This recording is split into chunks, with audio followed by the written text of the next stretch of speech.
खोल दो तो भाई। ये महाराज जी, संत जी की जय हो। आप भी घर बैठे दर्शन करिए। देखिए हमारे संत भगवान आ गए और आज हम तो सौभाग्यशाली है।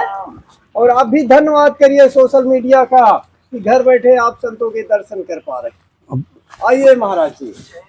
मनोजवं मारुततुल्यवेगं जितेन्द्रियं बुद्धिमतां वरिष्ठं वातात्मजं सत्यं वदामि च भवानि भक्तिं प्रचरगुपगों निर्भयाम्ये कामादिदोषरहितं कुरु मानुषं च। मनोजवं मारुततुल्यवेगं जितेन्द्रियं बुद्धिमतां वरिष्ठं वातात्मजं वानरयूथं मुख्यं श्रीरामदूतं शरणं प्रपद्ये। जय हो ठाकुर जी महाराज। 2 रोटी वाला हम सरदार साहब जी को दे रहे हैं। सरदार साहब लीजिए आप 2 रोटी का, और महात्मा जी 1 रोटी मांग रहे हैं। और आपके लिए भी महाराज जी 1 रोटी।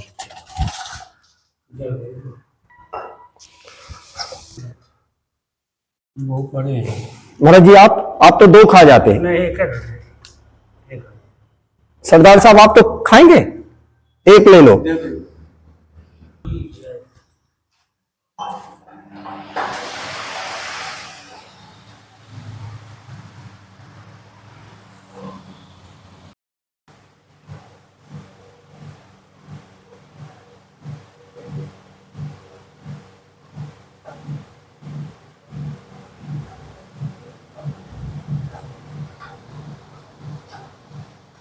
आपके चरणों में आटा और महाराज जी ये चावल है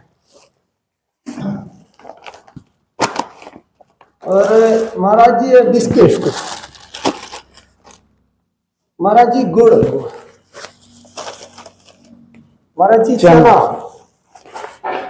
महाराज जी शक्कर, महाराज जी मूंग की दाल, महाराज जी सरसों तेल, महाराज जी नमकीन। हाँ जी महाराज जी। और महाराज जी आपके नहाने के लिए साहब, और महाराज जी पुदीना जी। आपके चरणों में रसगुल्ला स्वीकार करें। जी जी। छोटी सी भेंट है आपके चरणों में। अरे हो गए भाई। कहते हैं सनातन में द्रव्य के बिना अधूरा रहता अरे है। कोई ऐसी बात नहीं। तब तुझे वाला तो द्रव्य यही है जो आप दे रहे हैं। महाराज जी बताए तो हम कहे यार हमारा आटा भी खत्म होने वाला है, तो चलो थोड़ा महाराज जी कहे चलो दिला देते हैं। भगवान के राम नाम लेना यही भगवत प्राप्ति का रास्ता है।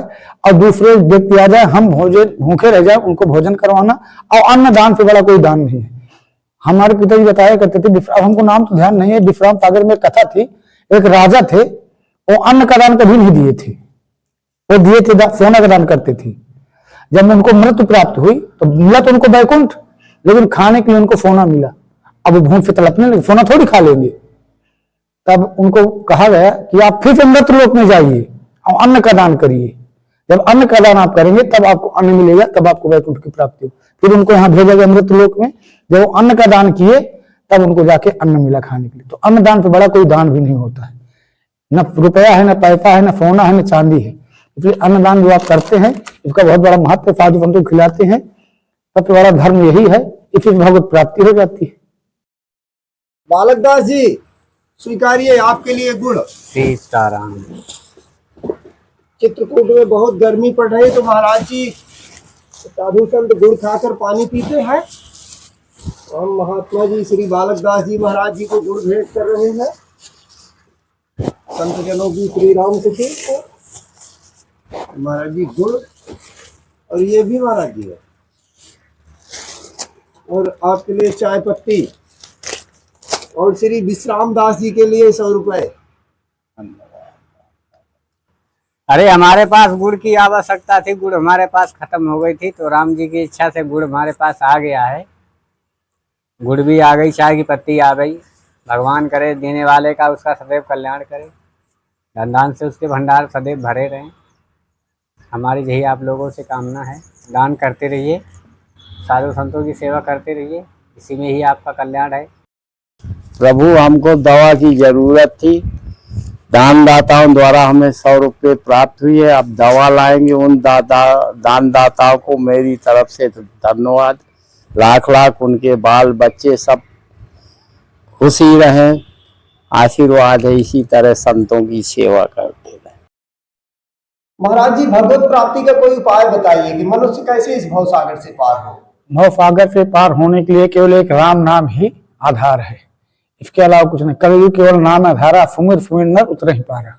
कलयुग में और कुछ नहीं, न जोग है, न जग है, न तप है, केवल एक राम नाम ही आधार है। इसी से भव सागर पार किया जा सकता है। बूंद आघात पहाई गिर कैसे, खल के वचन संत पह जैसे। अगर जो असली संत होगा, असली जो भेषधारी नहीं होगा, जो भेषधारी नहीं होगा, भेष बना के घूमता है, उसको हम संत नहीं कहते। संत वो है जिसके हृदय, संत हृदय नवनीत समाना। संतों का हृदय ऐसा होना चाहिए जैसे मक्खन से भी मुलायम होता है, वही संत बन पाता है। संत तो बहुत है संसार में, लेकिन संत के आचरण नहीं कर पाते। इसलिए संत के लिखा हुआ है, संत हृदय नवनीत समाना। तुलसीदास जी लिख दिए, संत के हृदय मक्खन से भी मुलायम होता है। जी जी। तो वही संत है जिसके अंदर हृदय में दया धर्म आए, वही संत है दूसरों की सेवा करे।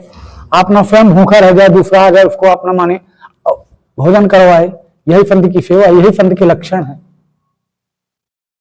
और किष्किंधा कांड में तो लिखे दिया है कि बूंद आघात पाए गिर कैसे, खल के वचन संत। जैसे ऊपर से निर्मल जल आता है, यहाँ गंदा हो जाता है। तो ये माया रूपी जीव हमारा है, ऊपर से निर्मल आता है, यहाँ आके माया में हम लोग लिपट जाते हैं। तो लिपटना नहीं चाहिए। जो भगवान हमको दे सूखा रूखा, उसी में पाके भजन करो भगवान का नाम लो। यही जीव का उद्धार करने का एक सुगम रास्ता है। क्षुद्र नदी भर चली तो राई, जब थोड़े धन खाली कराई। और थोड़ा सा धन पा गए, प्रभुता पा गए, उनको अहम हो जाता है। चाहे संत हो चाहे कोई भी हो, जहां अहम आया उसको माया प्रबल कर लिए, फिर वो भजन नहीं कर पाता, वो अपने माया में ही। और जो छोटे संत होते हैं वो अपना कुटिया में रहते हैं, भजन करते हैं, उनको वैभव को बनाने की कोई आवश्यकता नहीं। छोटी सी बना लिए, केवल अपना भजन करते रहे, फिर कोई आवश्यकता नहीं कि हमको महल 2 महल 4 महल, गाड़ी घोड़ा हेलीकॉप्टर चाहिए, उनको कोई आवश्यकता नहीं। वही संत के लक्षण है। महाराज जी क्षमा चाहते हैं, आप पढ़ाई भी किए, दिखने में भी आप सुंदर हैं, आपको नहीं लगा कि हम भी गृहस्थ जीवन जिए? नहीं, ऐसा कुछ नहीं लगा, क्योंकि हम पढ़ते थे भी थे तो हम चित्रकूट चले आते थे। हमारे पिताजी थे विश्राम सागर, उनको कंठस्थ थी। हमारे जन्मभूमि में हनुमान जी का मंदिर बहुत बड़ा है, नांदी तौरा, अगर आपने नाम सुना होगा। हाँ, हम बगल में हमारी खेती थी, हम हनुमान जी में दिन भर हनुमान जी में रहते थे, संतों की संगत में ही रहते थे। तो हमारी रुचि गृहस्थ जीवन के लिए कोई वही नहीं हुई कि हम गृहस्थ बने। हमारी पहले से ही रुचि थी। पिताजी हमारे भगवत शाम के रामायण सुनाते थे, अब विश्राम सागर सुनाते थे, तो वही हमारे आचरण पड़ गया। फिर हमें गृहस्थ जीवन से कोई लोभ ही नहीं हुआ, हम गृहस्थ रहे। कोई महाराज जी कोई कारण रहा? कोई कारण नहीं हुआ, कोई कारण हमारे पास नहीं हुआ। अचानक से वैराग्य? अचानक, हमें एकदम अचानक ही। 2 लड़के थे हम दोनों, वो भी इंटर में पढ़ते थे, और सौंदर्य ब्राह्मण थे, हम तिवारी थे। और हम सुइया में भगवानंद जी के शिष्य बने, मैं जाके अयोध्या में प्रहलाद घाट में शिष्य बना। दोनों हम अपने गांव के एक ही लड़के, एक ही साथ पढ़ने वाले, एक ही साथ महात्मा बने। और राजस्थान में मैं हरिद्वार चला गया, 3 साल काठी घाट में रह के तपस्या किया। इसके बाद फिर हम 2007 में फिर मैं यहाँ चित्रकूट आया। अभी 2007 में इलाहाबाद प्रयागराज का अर्धकुंभी पड़ी, उस समय चित्रकूट आया। पैसे का लोभ हमें कभी नहीं हुआ। ललितपुर में हमें कितना बड़ा आश्रम मिला कि वो 15-16 हजार महीना हमको देते थे 2 घंटे मंदिर में बैठने के लिए। लेकिन हम कहें हमको शांति नहीं है, हमको चित्रकूट रहना है, हमको पैसे की कोई आवश्यकता नहीं। 16,000 रुपए महीने कपड़े धोने वाले, भोजन बनाने लगे रहते थे, और हमको चित्रकूट में शांति, हम पैसा नहीं चाहिए हमको। हम चले आए, छोड़ के चले आए। मंदिर बहुत बड़ा मंदिर, तो मंदिर ललितपुर के स्टेशन के बगल में बना हुआ है, बहुत बड़ा मंदिर। लेकिन हमको पैसे का कोई लोभ ही नहीं रहा, आज भी नहीं है। जितना हमको आवश्यकता उतनी हम अपना, चित्रकूट छोड़ के हम कहीं जाते भी नहीं है। इतना महात्मा घूमते हैं, हम कहीं नहीं जाते, चित्रकूट पे पड़े रहते। चाहे हमारे पास नून रोटी हो, निमंत्रण हो गए तो चले गए, और नहीं है तो जो हमारे पास उसी में हम अपना पूरी जिंदगी काट दिए। एकदम 60 साल की उम्र होने जा रही है मेरी, 1/1/68 की जन्म तिथि है मेरी। मैं पूरा कोरोना हो गया, पूरा कुछ सब कुछ हो गया, मैं चित्रकूट छोड़ कहीं नहीं गया, अभी भी नहीं जाता हूँ। महाराज जी इतने से आपको हो जाएगा? महीने भर में हो जाएगा। दांत एक बार आपके दिखाएंगे क्या? हाँ।